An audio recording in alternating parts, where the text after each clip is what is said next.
দ্বিপাক্ষিক বাণিজ্য সম্প্রসারণে আগ্রহী চীন, বন্ধ শিল্প কারখানা চালু করতে সহায়তা চায় বাংলাদেশ।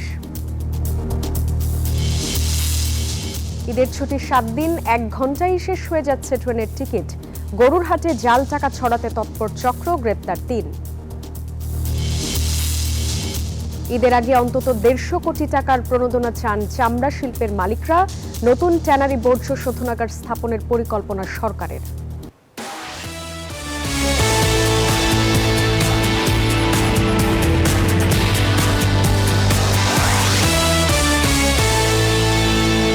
আমন্ত্রণ ব্যবসা বাণিজ্য ও অর্থনীতির সবশেষ খবর নিয়ে নিউজ 24 এর নিয়মিত আয়োজন পূবালী ব্যাংক পিএলসি বিজনেস টাইমে। সাথে আছি আমি জান্নাতুল সাদিয়া। এবার বিস্তারিত। দেশের বন্ধ শিল্প কলকারখানা চালু করতে চীনের সহায়তা চায় বাংলাদেশ। একই সঙ্গে বিনিয়োগেরও আশা সরকারের। রাজধানীর আইসিসিবিতে বাংলাদেশ চীন গ্রিন টেক্সটাইল এক্সপোর উদ্বোধনী অনুষ্ঠানে এসব কথা বলেন বাণিজ্যমন্ত্রী খন্দকার আব্দুল মুক্তাদির। এ সময় চীনা রাষ্ট্রদূত জানান, নতুন সরকারের সঙ্গে দ্বিপাক্ষিক বাণিজ্য সম্প্রসারণে কাজ করছে চীন। দেশে শিল্প উৎপাদন ও রপ্তানি সক্ষমতা টিকিয়ে রাখতে ক্রমেই বাড়ছে চীনের উপর নির্ভরতা। হিসেব বলছে, বর্তমানে চীনা বিনিয়োগের পরিমাণ দাঁড়িয়েছে প্রায় 1000 কোটি ডলারেরও বেশি। এর মধ্যে বিনিয়োগ রয়েছে শিল্পাঞ্চল, বিদ্যুৎ কেন্দ্র, রেলওয়ে, বন্দর সম্প্রসারণ, টেলিকম ও অবকাঠামোতে। আগামীতেও এই ধারা অব্যাহত রাখতে চীনের সহায়তা চায় বাংলাদেশ। বৃহস্পতিবার রাজধানী ইন্টারন্যাশনাল কনভেনশন সিটি বসুন্ধরায় বাংলাদেশ চীন গ্রিন টেক্সটাইল এক্সপোর উদ্বোধনী অনুষ্ঠানে বাণিজ্যমন্ত্রী বলেন, অতীতের ন্যায় উন্নয়ন সহযোগী চীনকে পাশে চায় Bangladesh.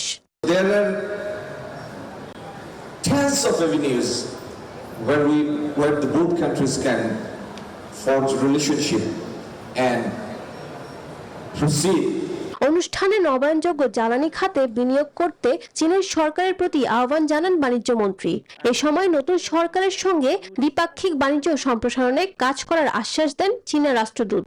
We are seeking Chinese assistance or partnership in generating large-scale solar power. China has already granted zero tariff treatment to 100% of the textile item of Bangladesh products. 3 দিন ব্যাপী এবারের প্রদর্শনীতে অংশ নিয়েছে চীনের 60টি টেক্সটাইল প্রতিষ্ঠান। তুলে ধরা হয়েছে প্রতিষ্ঠানগুলোর সর্বাধুনিক পণ্য ও প্রযুক্তি। প্রতিদিন সকাল 10টা থেকে সন্ধ্যা 7টা পর্যন্ত উন্মুক্ত এই প্রদর্শনী আগামী 16 মে শেষ হবে। ফারজানা রিয়া, নিউজ 24, ঢাকা। মাত্র 1 ঘন্টায় বিক্রি হয়ে যাচ্ছে ট্রেনের ঈদের অগ্রিম টিকিট। টিকিট বিক্রির দ্বিতীয় দিনে এই চিত্র পশ্চিমাঞ্চলের। কাঙ্ক্ষিত টিকিট না পেয়ে বিপাকে অনেক যাত্রী। তবে রেল কর্তৃপক্ষ বলছেন, অনলাইনের কারণে টিকিট কেনায় ভোগান্তি কমেছে। অন্যদিকে বাসের অগ্রিম টিকিট কেনায় এখনো চাপ তৈরি হয়নি।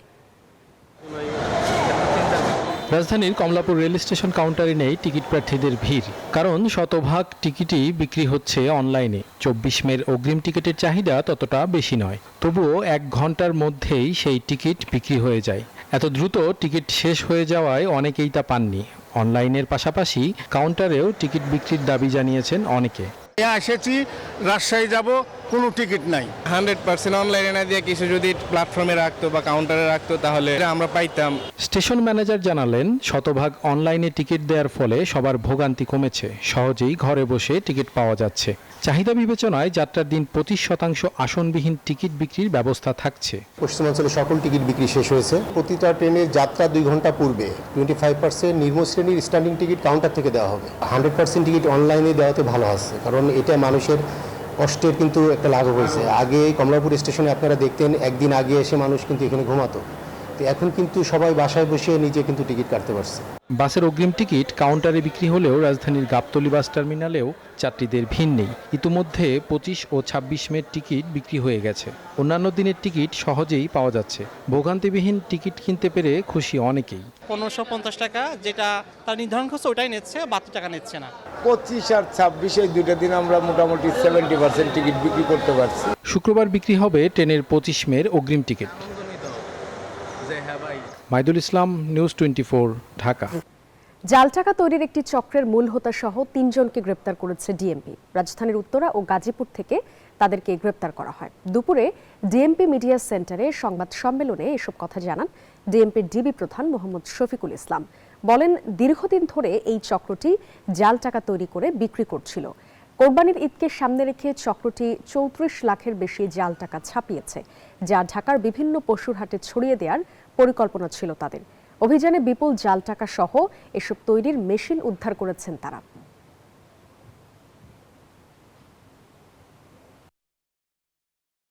গ্রেফতারকৃত জাহিদুল ইসলাম একজন চিহ্নিত তালিকাভুক্ত সন্ত্রাসী শীর্ষ মাদক ব্যবসায়ী। এখন পর্যন্ত আমরা তালিকাভুক্ত চাঁদাবাজ 178 জন, তালিকার বাহিরে যারা এই চাঁদাবাজদের সহযোগী 345 জন, সন্ত্রাসী ছিনতাইকারী বা ডাকাত দলের সদস্য এরকম 470 জন, মাদক কারবারি 483 জন। এখন পর্যন্ত মোট 1476 জনকে গ্রেফতার করা হয়েছে। উন্নয়ন পরিকল্পনা প্রণয়নের পুরনো ধারা থেকে বেরিয়ে এসে একটি কার্যকর, জবাবদিহিমূলক ও বাস্তবভিত্তিক কাঠামো তৈরির কথা জানিয়েছেন প্রধানমন্ত্রীর অর্থ ও পরিকল্পনা বিষয়ক উপদেষ্টা রাশেদ আল মাহমুদ তিতুমির। নতুন পরিকল্পনা কাঠামোতে 4টি বড় সংস্কার হবে বলে জানান তিনি। বৃহস্পতিবার অর্থনৈতিক কৌশল প্রণয়ন সংক্রান্ত অ্যাডভাইজারি কমিটির দ্বিতীয় সভা শেষে সাংবাদিকদের কথা বলেন তিনি। সংস্কারগুলো হলো প্রকল্প নির্বাচন বা প্রোগ্রামিং প্রক্রিয়া পুনর্গঠন, নিয়মিত পরিবীক্ষণ ও মূল্যায়নের মাধ্যমে প্রকল্পের অগ্রগতি পর্যবেক্ষণ নিশ্চিত করা, তথ্যের অবাধ প্রবাহ নিশ্চিত করা, যাতে গবেষক, শিক্ষক ও নাগরিকেরা প্রকল্পের বাস্তব চিত্র যাচাই করতে পারেন, এবং পুরো প্রক্রিয়াকে জনবান্ধব ও জবাবদিহিমূলক করা। আমরা পরিকল্পনা পদ্ধতির একটা বড় রকমের পরিবর্তন ঘটিয়েছি। সামষ্টিক অর্থনীতির যেমন লক্ষ্য বা টার্গেট থাকতে হবে, একই সঙ্গে পূর্বতন পরিকল্পনাগুলো কোনো লক্ষ্য অর্জিত হলো না কেন তার একটা বিশ্লেষণ থাকে। সাভারের চামড়া শিল্পনগরীর পরিবেশ দূষণ কমাতে আরও একটি নতুন বর্জ্য শোধনাগার স্থাপনের পরিকল্পনা করছে সরকার। বৃহস্পতিবার রাজধানীতে এক কর্মশালায় এই কথা জানান শিল্প মন্ত্রণালয়ের অতিরিক্ত সচিব মোহাম্মদ নুরুজ্জামান। এ সময় ঈদুল আজহায় 1 কোটির বেশি চামড়া সংগ্রহের লক্ষ্যে ঈদের আগে অন্তত 150 কোটি টাকার প্রণোদনা ছাড়ের দাবি করেন ট্যানারি মালিকরা। পরিবেশ দূষণ রক্ষায় 2017 সালে রাজধানীর হাজারীবাগ থেকে সাভারের হেমায়েতপুরে স্থানান্তরিত হয় ট্যানারির কেন্দ্রীয় বর্জ্য শোধনাগার। মাঝে 7 বছর পেরিয়ে গেলেও শোধনাগারটির অনেক কাজ এখনও অসম্পূর্ণ। ফলে আন্তর্জাতিক মান অনুযায়ী অনেক ট্যানারি বর্জ্য শোধন করতে পারছে না। এতে 1/3 কম দামে রপ্তানি করতে হচ্ছে দেশীয় চামড়া। এমন বাস্তবতায় রপ্তানিমুখী এই শিল্পের বাধা দূর করতে বৃহস্পতিবার ধানমন্ডিতে কর্মশালার আয়োজন করে বিটিএ ও বিপিসি, যেখানে উঠে আসে এই খাতের নানামুখী সংকটের চিত্র। এলডব্লিউজি সনদের জন্য আরও 20টি ট্যানারিকে প্রশিক্ষণ দেওয়া হচ্ছে বলে জানান বিটিএ সভাপতি।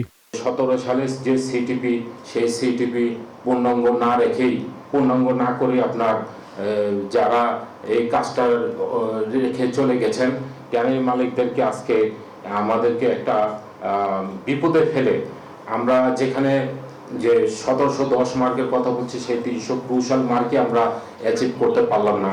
কর্মশালায় বর্তমান শোধনাগারটি কার্যকর না হওয়ায় সাভারে নতুন করে আরও একটি শোধনাগার নির্মাণের আশ্বাস দেন শিল্প মন্ত্রণালয়ের অতিরিক্ত সচিব। প্রধান টার্গেট হলো যে 25,000 ঘনমিটারের ভিতরে এই সিটিপিটাকে একবারে স্ট্যান্ডার্ডে নিয়ে যাওয়া, যে কমপ্লায়েন্স লেভেলে নিয়ে যাওয়া, এবং পাশাপাশি আরেকটি সিটিপি স্থাপনের প্রয়োজনীয় ব্যবস্থা গ্রহণ করা। একই সাথে যে 20টা আমাদের ট্যানারিকে আমরা টার্গেট করে স্টাডি হয়েছে, এ বিষয়ে আমরা আগে থেকেই কিন্তু কাজ করতেছি। এ সময় ঈদুল আজহায় 1 কোটির বেশি চামড়া সংগ্রহের লক্ষ্য পূরণে ঈদের আগে অন্তত 150 কোটি টাকার প্রণোদনা ছাড়ের দাবি করেন ব্যবসায়ীরা।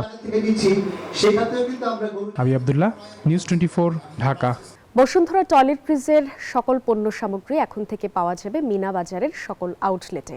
বৃহস্পতিবার রাজধানীর ধানমন্ডির সীমান্ত স্কয়ারস্থ মিনাবাজার আউটলেটে এর উদ্বোধন করা হয়।